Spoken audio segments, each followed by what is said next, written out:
This is the London FinTech Podcast, brought to you by your host, Mike Ballerman, bridging the worlds of suits and t-shirts, of finance and technology, bringing you insights, stories, and inspiration from the golden age of opportunity and innovation happening in London right now.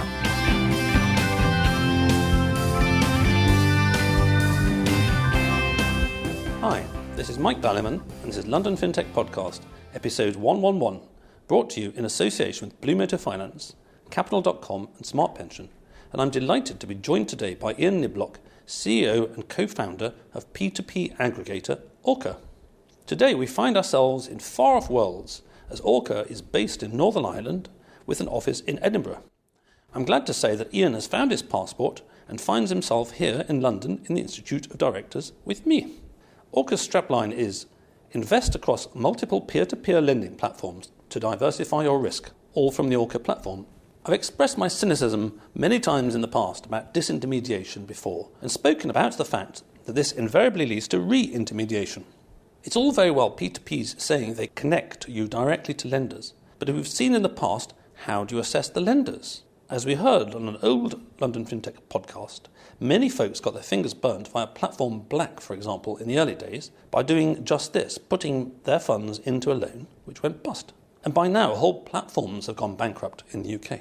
So sure, P2P quotes disintermediates, unquotes the banks, but how do you then assess loans? How do you assess platforms? After all, banks are covered by the FSCS scheme, which guarantees any of your losses up to £85,000. Orca assesses P2P platforms to allow people to invest in a model portfolio across their range, and in the future to vary the allocation. I would ask, who assesses Orca? But then, of course, we could get into an infinite recursion as who would assess the assessor and assess the assessor's assessor and so forth. So, we're in a world of curating the world here. You don't have to assess platforms, someone will do it for you. That's nice, and apart from needing to trust them, there is the eternal matter in FX of advice or research costing something to create in the first place and thus needing to be charged for.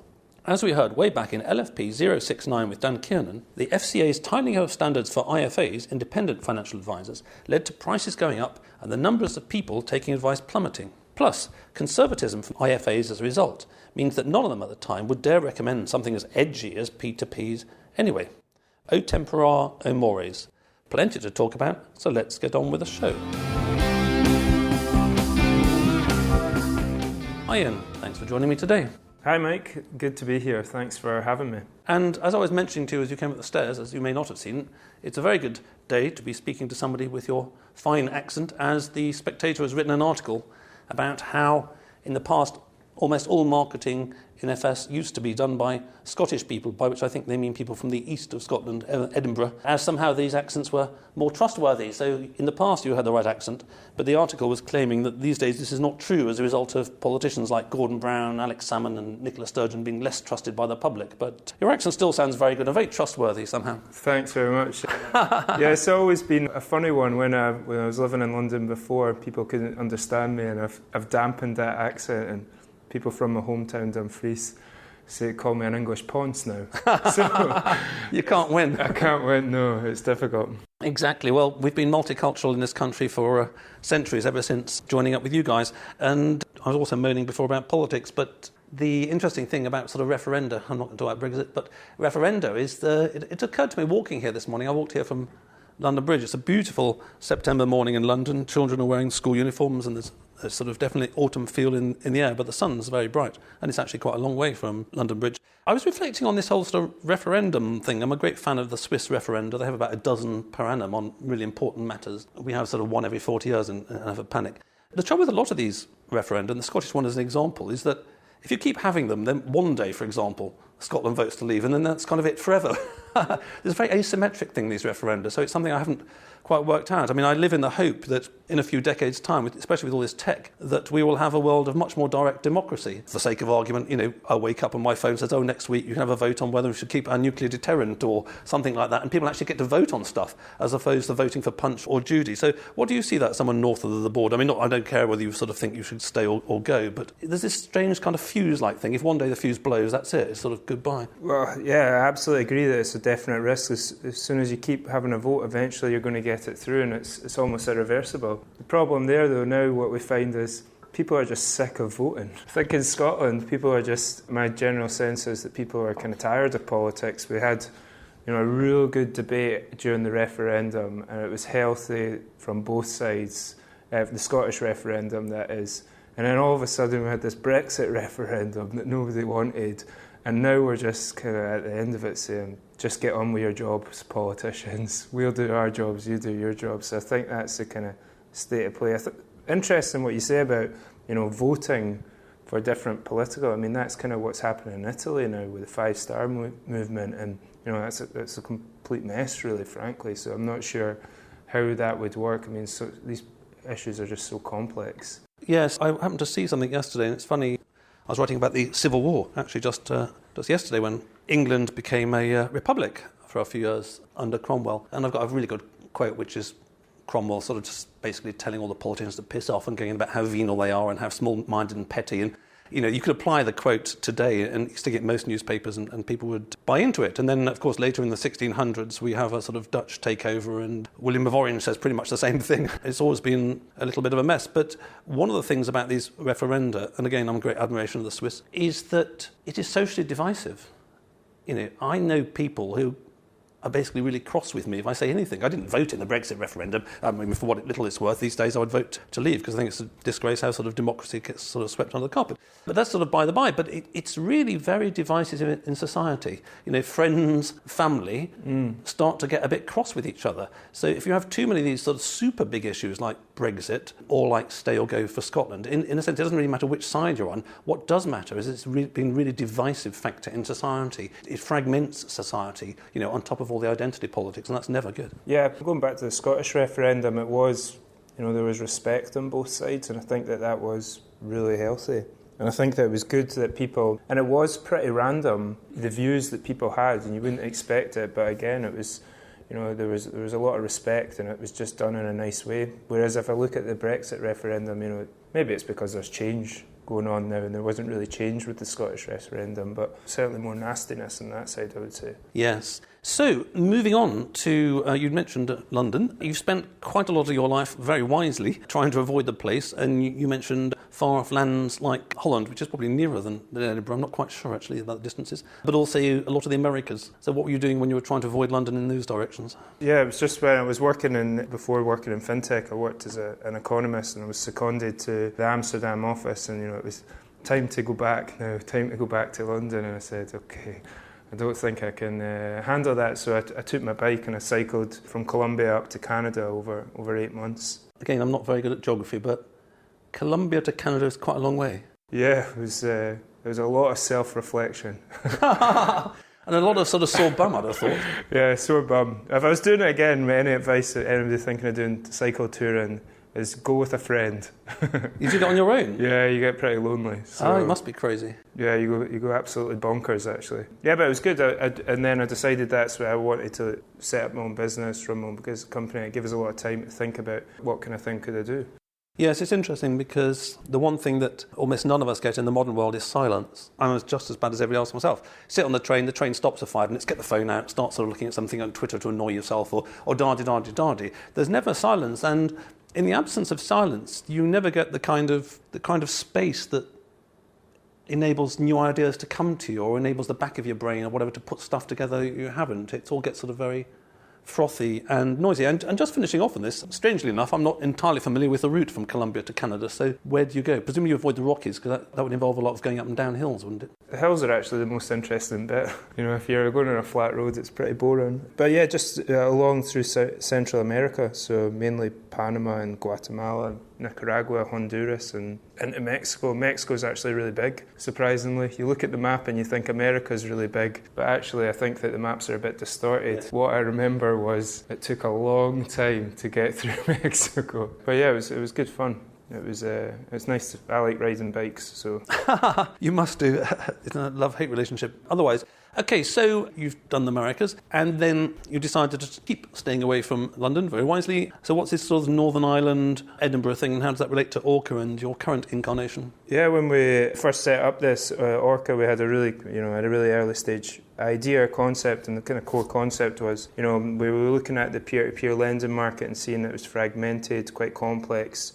And, the original vision was, we want to be the Hargreaves Lansdown of peer-to-peer lending. And for people abroad who haven't heard of Hargreaves Lansdown? Hargreaves Lansdown is an investment platform where you can invest in equities, funds, bonds. It's a supermarket of retail financial products. We had this kind of core concept and we put it on an internet forum actually, and somebody responded, who's our now chairman, and said, I think you've got a great idea, but you need some help. I think you should go on an accelerator, startup bootcamp. There's the Accenture Innovations, or there's one starting next week in Belfast. And as we were completely very poor at the time, we said, stuff it, let's go to Belfast. So we took the boat across and we stayed for 2 years. And we've built the business there. I mean, there's a lot of advantages to being based, outside of London. There's a lot of advantages of being in London, but it's a lower cost base. Talent's good, particularly for engineers and developers. You can build products at a lot lower cost. And people are incredibly supportive and helpful,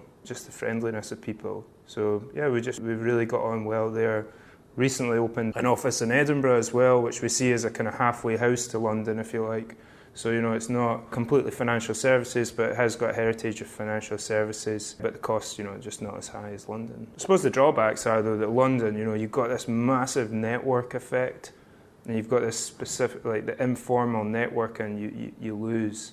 Hiring, core talent, we're involved in peer-to-peer lending. How do you scale a peer-to-peer lending kind of aggregator platform? Those kind of skill sets and experience probably sit in London. Yes, it's one of the ironies, really, because if you go back a few years, plenty in the sort of retail sector, shall we say, or YouTube or hyped up books, were promoting the laptop on a beach lifestyle kind of thing, the sort of the gap year kids who just sort of did a bit of uni and then carried on around the world, living this sort of luxury lifestyle in Thailand beach, and you can do everything on a laptop. Well, it is, of course, true, you can do everything on a laptop, and you can do a hell of a lot on your phone on a train. So, in principle, this should involve economic activity cropping up all over the place, which would be a very good thing, because London is just too packed, too expensive, etc., etc. The irony is, this is pretty much the thing in the late 1600s as well as it is now, the irony is that still everybody congregates in London for the critical mass reasons you mention, although it's very much two sides of a coin. So I know several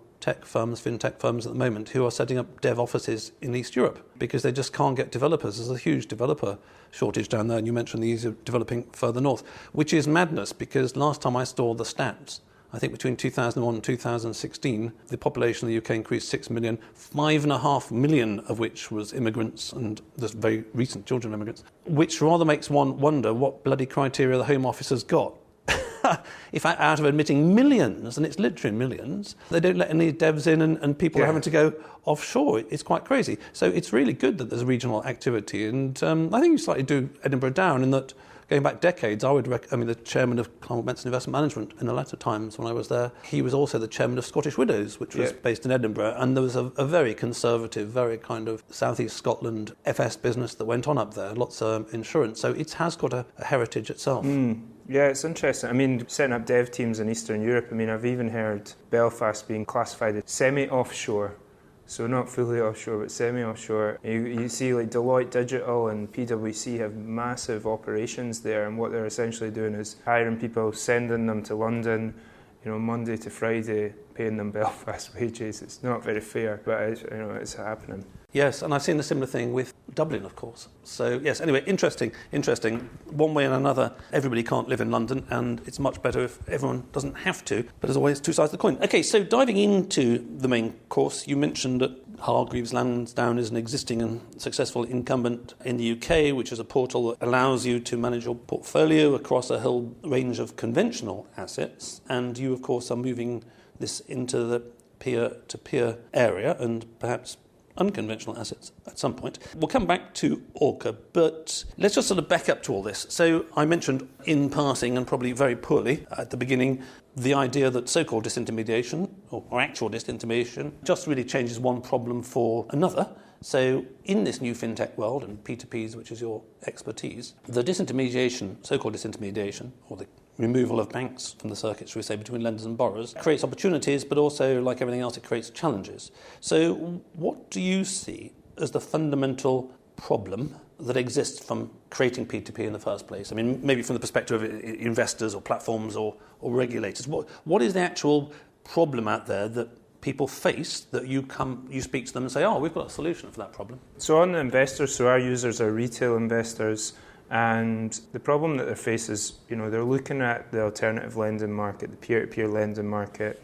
It's interesting, they understand that it can deliver returns, but the amount of options and the complexity of the market is, it just puts them off. So in the UK, we've got over 50 peer-to-peer lending platforms. And we used to have 150 a few years ago when I started this podcast. Figures vary, But there's a lot in itself, which is a hell of a lot have disappeared.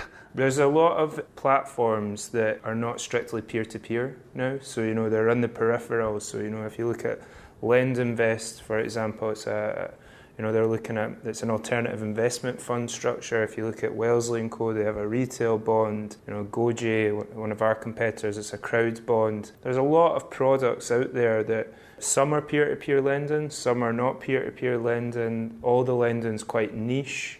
It's now complex, it's a fragmented market. So although the benefits of the asset class are really strong, the core benefits of alternative credit is really strong, uncorrelated to markets, stable, predictable returns. But frankly, for retail investors, the due diligence that they have to put in, the asset selection, building and monitoring a portfolio is difficult and time consuming. So, what we find is people maybe dip the toes in the water, maybe they invest in Zopa, but not actually the allocation that, impacts their portfolio greatly.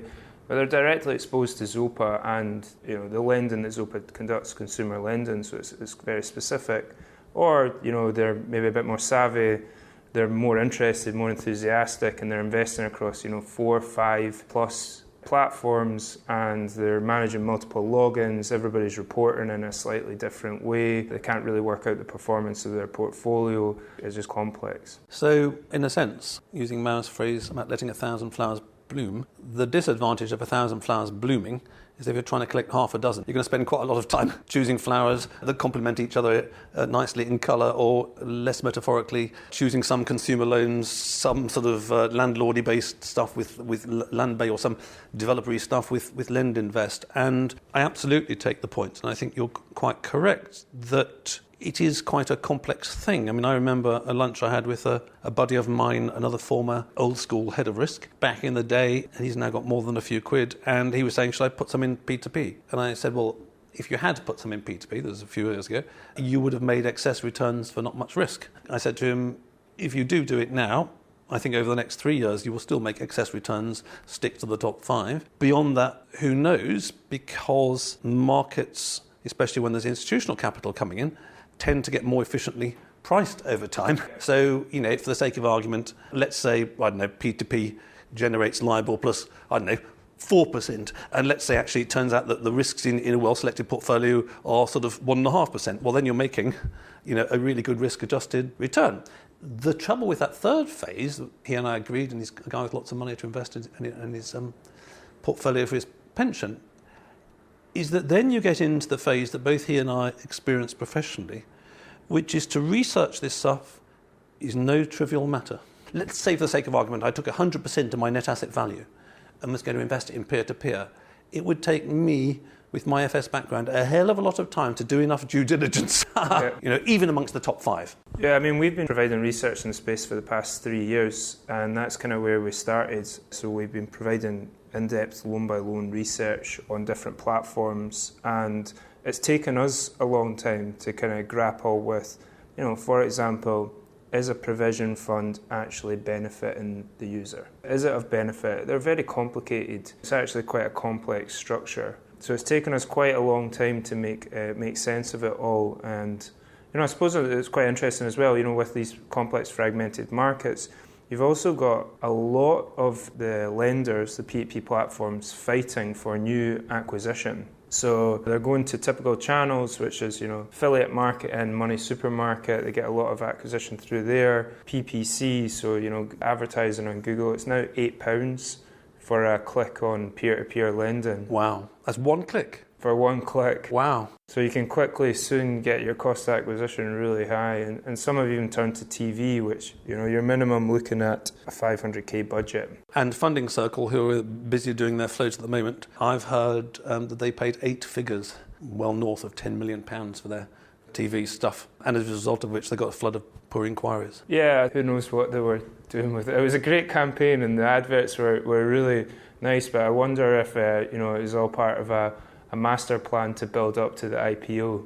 Well, I think it's absolutely, a brand recognition thing. And one of the things that Funding Circle did well from the beginning is that they were always intent on hitting the ball out of the park. So I remember in the early days of the Alt-Fi conferences, for example, it was almost always Funding Circle was a gold sponsor, and you pay a lot of money for that kind of stuff, etc., etc. But what that leads to over several years is it's a bit like looking at BMW adverts. I mean, I probably saw them in glossy magazines for 20 years before I bought one.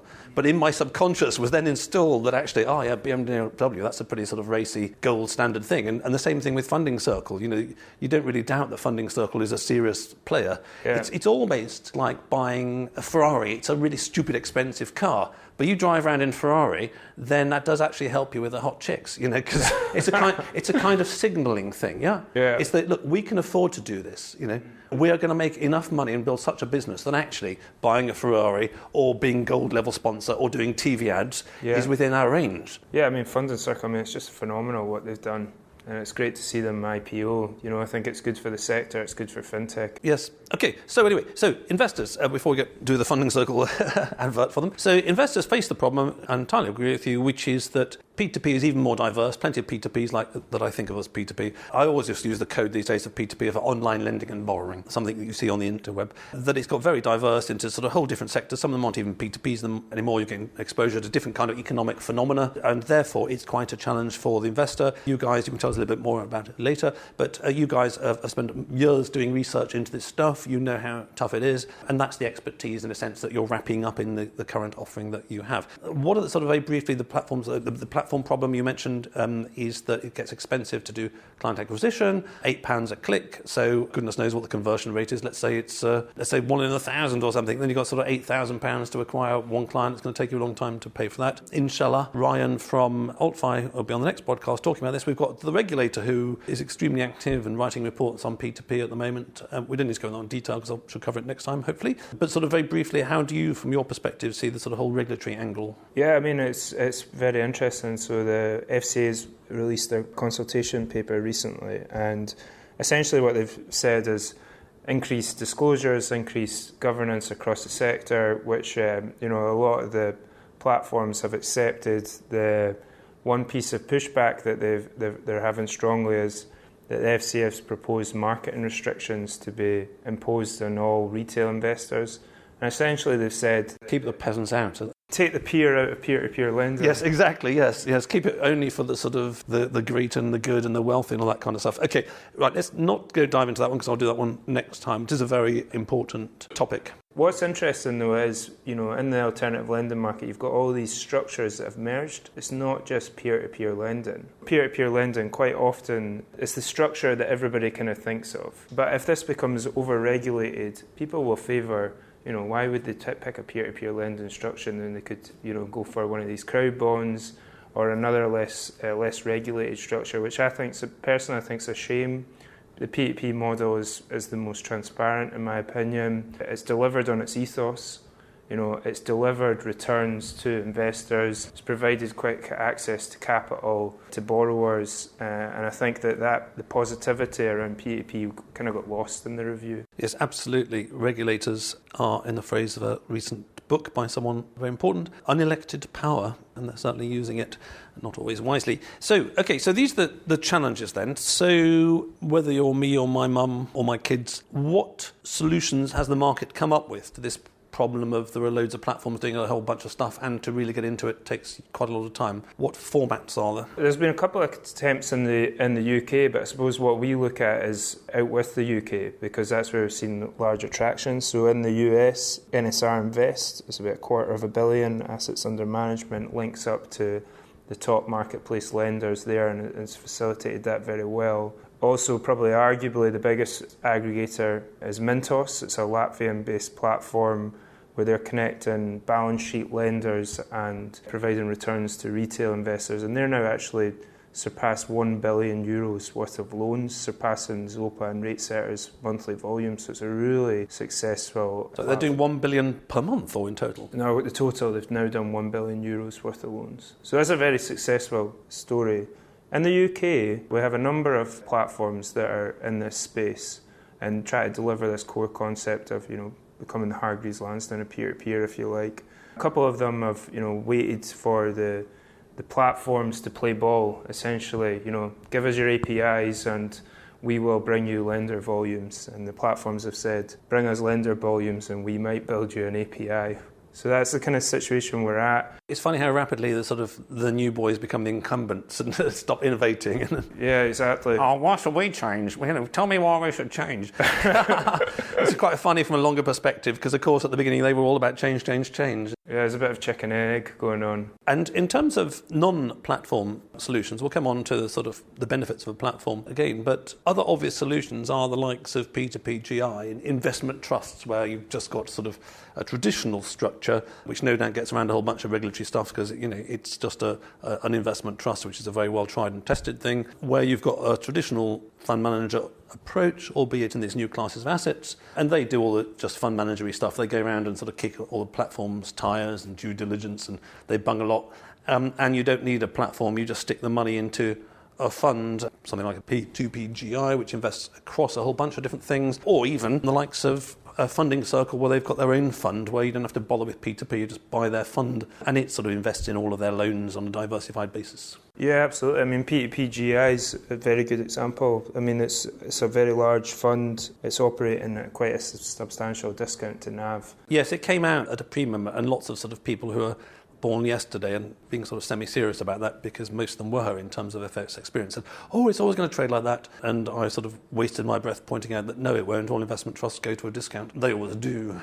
Yeah, it's not our favoured model for the problem that we're trying to solve. Ultimately, peer-to-peer lending, the loans are sitting off the market. And as soon as you package them up and put them on the market, exposed to the volatility of the equity and the bonds markets as well. So we would prefer to have an aggregator platform that was off market, which ultimately offers choice as well. So the investor can select their own portfolio, build their own portfolio, as well as invest in one of the model portfolios that we offer. Right, okay, so having looked at the problems and having looked at how they're addressed, the pros and cons of those, and the fact that this is a known problem with known solutions that are very successful, if only in the US and Latvia at the moment. In terms of what you guys have offered in the past, you said you were looking at the individual loans and now you offer a model portfolio. How's that evolution worked? I think if we look a little bit into how your business is approaching this, it will give people more of a feel for the challenges. Yeah, absolutely. So we currently integrate with 5 UK peer-to-peer lending platforms.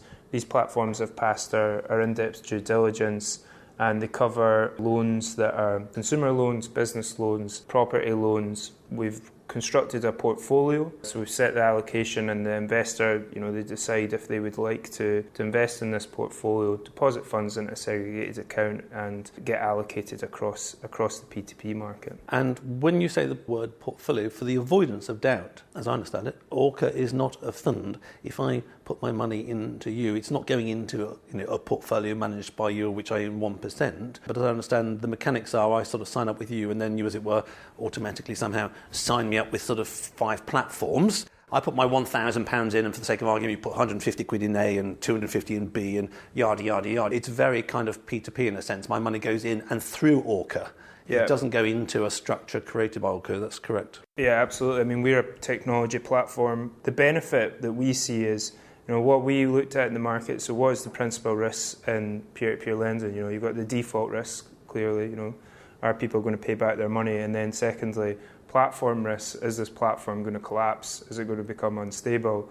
If we felt that if we're trying to mitigate risks through our structure, if we were to create an intermediary structure, a fund, we would expose ourselves to that investor, so we would maybe double up on the risks. So what we did was we said, okay, we want a structure where we are facilitating the user to actually invest directly in the loans offered by the underlying platform. So yes, the investment's always held in the user's own name at the underlying platforms. For example, if we were to become insolvent, we can give back the passwords to the underlying P2P platforms. So coming back to my question at the outset, in terms of disintermediation followed by re-intermediation, you're not taking complete risk, as it were, on Orca. So if Orca gets hit by a meteorite tomorrow and disappears off the face of the earth, my £1,000 will actually be invested in my name with a bunch of platforms who, in extremis, I could ring up and say, hi Landbay, you got my money, this is my name, prove I'm it, and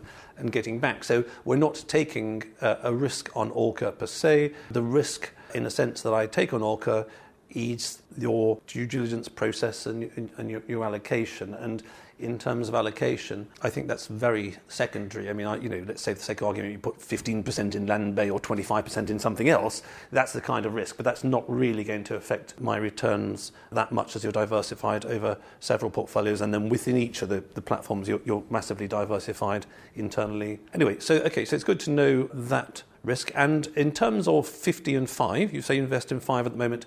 Is this because you looked at the other 45 and decided they were all a bit shit and shouldn't be invested in, or is this sort of work in progress? There's a lot that we wouldn't integrate with, yes, but we've got room to grow. So we're excited we will be looking to onboard integrate with more peer-to-peer platforms in the coming year. So yeah, we're just getting started really. And what kind of, it's, how long's a piece of string, but if in 1, 2, 3 years' time, let's say there are still 50 platforms out there, just to get some idea of what's just kind of an administrative process grinding through and what's kind of, a cut-off, would you see yourself in 2 or 3 years' time investing in, say, 25 out of 50, 45 out of 50, 15 out of 50? What kind of, were you kind of drawing the line on the beach? Well, it's quite interesting. If you look at actually the peer-to-peer lending market, as I said, there's other structures there that are doing a similar, access. Using the term P2P very loosely, in terms of your investable universe of online lending and borrowing assets, and forgetting the number 50, of that universe, however big it may be, what percentage do you feel that you'll be asymptotically approaching and then you'll think, no, we don't want to go any further than that number? As long as there's good assets and the operators are good, we would integrate with them. So we see ourselves almost as a true aggregator, as a marketplace. So we don't really have restrictions. It's more about, does it pass the quality? Well, that's kind of what I'm asking. I mean, at the moment, totally informally, finger in the wind, I'm just interested in, as you say, you spent years looking at this, whether you think of the investable universe, and we're not talking about P2P, so it's very hard to pin you down for saying anything on this one, but I'm just curious as to whether your quality standards, it's a bit like buying wine for the sake of argument. We'll walk into Waitrose, there's half the wine I wouldn't buy, or actually probably 2/3 of the wine I wouldn't buy unless I wanted something cheap. I'm just interested in whether your quality standards are kind of 10% investable universe, 50% or 90%, total fag packety stuff. What we're looking at the moment is we've got 11 P2P platforms. There's probably another 10 that are on the peripheral that we're looking at as well at the moment. So, we're sort of in those, it's in the 10s, 20s, 30s as opposed to the hundreds of lenders that we could integrate with. Okay, that's fine. So from my purpose, and maybe the listeners, the message that I take away from that, and it's one that I would echo, which is that in any kind of sphere, you don't really want to be going for the bottom 10%, which isn't worth having. But the other message I take away is that by and large, as a whole, there is good value in this sector in the UK still. And for the sake of argument, half or over half of the platforms are something that you'd be happy with investing in. Going back to the top 5 stuff, the top 5 thing is a very lazy thing for people who haven't got any time, which is, I tell my mate, I would just buy one of the top 5 that, they're probably all right. They've got enough money to sort of sort themselves out. RateSetter being a good example. They screwed something up and they dip their hand into the pocket and spend an absolute fortune putting it right. But the problem with an investment strategy that says let's invest in the top 5 is that potentially everyone else is doing that, that you end up buying just the expensive assets when, for the sake of argument, if I was less lazy or I had more time, let's talk about in order, numbers 6 to 10 might offer much better risk-adjusted return. Yeah, if you look outside of peer-to-peer lending market, there's this balance sheet lender market. There's a lot of lenders out there. Iwaka, for example. Iwaka, Liberis, Nucleus Commercial Finance, who are competing with Funding Circle. Are the quality of these loans worse than the funding circle loans. People can't get access to them, through aggregators. We might be able to give access. So we would see ourselves going in that direction. Exactly. So if we talk about risk adjusted, very financial phrase, or if we talk about sort of quality divided by price in wine, the corollary of going for the most famous wines is you spend a fortune buying Chateau Latour or Grand Cru Burgundies, and back in the day, a long time back in the day, they were extremely good value for money. Now they're absolutely crazy, and if you speak to anybody in the wine trade, you only buy Grand Cru Burgundy if you're sort of some Chinese oligarch or something, because the prices are mad. I mean, I used to buy them about 20 years ago, as example. Premier Cru white Burgundies you could get for 20-something pounds, under 30 quid, which is a lot of money in the time, but they were extremely good. And the Viage wines you could get for maybe about 15 quid. Now, the Viage wines, for like something like just simple Meursault, is 50 quid. The price has tripled over that period of time. So unless you've got so much money you don't care, the most famous wines aren't the ones to buy. Yeah. And by analogy, we haven't gone as far in the P2P sector, but by analogy, if over time, that the big platforms, you may not be getting the value. Ergo, it is, coming back to the point about paying for research, useful to look at guys like you. So then we get on to the challenging item. I mentioned the word advice. You kind of said maybe it isn't advice because you're actually sort of doing stuff and all that. But anyway, let's not sort of quibble over terms. In a sense, the heart of your model, you're doing a bunch of research and somehow I've got to pay for that if I'm going to access it, which has been the problem for forever pretty much in financial services, getting people to pay for research. On the equity side, it got paid for eventually by the research being used for corporate finance and corporate finance charging huge fees. So you do a whole bunch of research, which in a way, one way or another, I've got to pay for if I'm sort of using you guys. So what fees are you charging at the moment for your model portfolio? We charge 0.65% per annum of the funds invested through the platform. We want to build a profitable business, a solid business. We want to reduce this over time to the users, but ultimately, we want to be able to serve our clients, and to do that, we need to build a profitable business. Yes, going back about 4 years ago to when I started the podcast, everyone was going around offering things for free, and not unsurprisingly, unless people keep pouring money into the top of your business, you can't keep doing that, and your customer service falls apart because you can't afford the researchers, yada, yada, yada. Long-term listeners, long-term sufferers of listeners to the podcast will know that my critique about investment management as a whole, digital investment management, in which this is kind of just a modern version, I would say, although it's not quite investment management regulatory, but let's not worry about that, it's very similar, is that ultimately I think that's the sector which is most lagging, and once it gets the volumes, whether we're talking about P2P aggregators as a whole, or whether we're talking about investment managers as a whole, the nutmegs or scalables, that I would hope over the next few years, once it gets the volume, that those prices can come down tenfold, at which point it's a complete no-brainer to pay sort of a few basis points to access it. Having said that, paying tens of basis points may sound like a lot, but it's nothing compared to losing 100% of your money. And going back to the Platform Black thing at the beginning, I know people in the business, funnily enough, who invested in Platform Black and the sort of wrong asset at the beginning, and they lost 100% of their money. So, as always, it's kind of insurance, and insurance costs money. So, before we wrap up the show, I'd like to thank all you long-suffering listeners, or you fortunate listeners listening to the pearls of wisdom out there, and I'd like to thank my brand partners for the podcast, Blue Motor Finance, who are, according to the 2018 FT1000, the fastest growing FS business in Europe. Blue's award-winning technology has supported over $1 billion of lending, working with over 3,700 UK motor retailers. Capital.com, making CFD trading more accessible and engaging in 23 languages. 500,000 downloads in 51 countries. Check out Capital.com or download the app. Trading is risky. Smart Pension, who are fast, secure and free. Check out their UK workplace pensions at autoenrolment.co.uk. Right, so Iain, you've survived the podcast so far, and now we get to the bit where you throw your breadcrumbs upon the water for all the fishes to come up and nibble. I said this to somebody recently, actually, before on the podcast. So what do you mean breadcrumbs, water? Oh. Yeah, some of your terminology can be a bit confusing. I live in a world of my own, don't I? Thanks for the opportunity. What breadcrumbs are we going to throw? So we're currently raising a seeders round, so a crowdfunding campaign where we have a product in the market. We're trying to grow our business, grow our user base, integrate with more lenders, and ultimately deliver more value to our clients. So we would welcome all investors. If you can invest as little as £10 to come and sign up and invest in the business. And presumably you quite like people to go and check out Orca anyway and look at whether they should be thinking of using you to allocate their P2P monies. Yeah, absolutely. orcamoney.com. Please come and check us out. We're quite a friendly bunch, we like to think. You're quite a friendly bunch despite naming yourself after killer whale. After the killer whale, yeah. It's a whale of a product. So come and check us out and drop us a message. We'd love to hear from you. And are you open to UK clients only or overseas clients? Who are you regulated by? Currently, it's UK clients only. So yeah, it's currently UK. We'd like to open it up to the EU market firstly, and then potentially across the States as well. And are you FCA registered? We are not FCA registered, so we've just come out of the FCA Innovation Sandbox, which was an interesting experience, which ultimately led to us being an unregulated business, quite interestingly. But the partner and P2P platforms and the segregated client account holder who we use is all regulated. So the funds that are held through Orca are always, under a regulated firm. Interesting. I wish I'd asked you that question before, because then we could have had a sort of a diverting 10 minutes on the FCA sandbox and how they decide that you don't need to be there, because it's a rare example of regulators deciding they don't need to regulate something. Other things being equal, they extend their territory, being bureaucrats, rather than reduce it. Good. Okay, well, I wish you every success with those. I've totally lost track of the FCA's rules on advertising. I'm not advertising at all, slightly.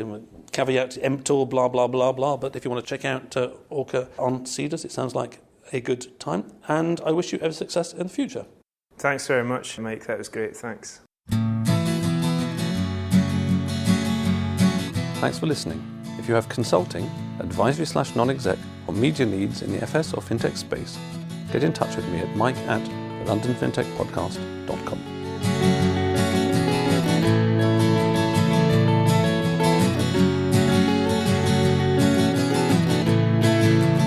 We could sit in a bender all day, watching the firelight dance, watching the firelight dance. We could walk in the mountains before dawn, watching a happy moonrise, watching a happy moonrise.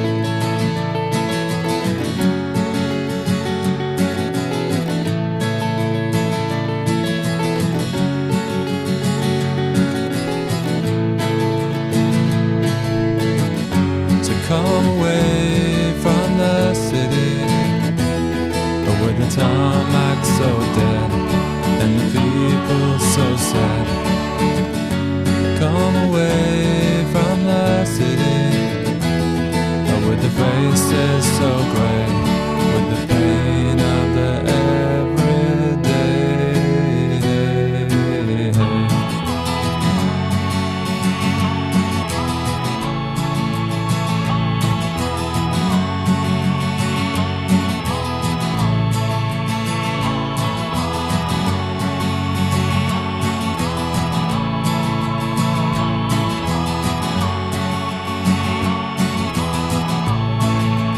We are wild like the mountains and the trees. Can you see what I mean? Can you see what I mean? We fit in between the earth and the sky. Kiss the city goodbye, wave the city goodbye, wave the city goodbye. The city goodbye. Watch the firelight dance with me. Watch the firelight dance with me. Watch the firelight dance with me. Watch the firelight dance with me. Watch the firelight dance with me. Watch the firelight dance with me.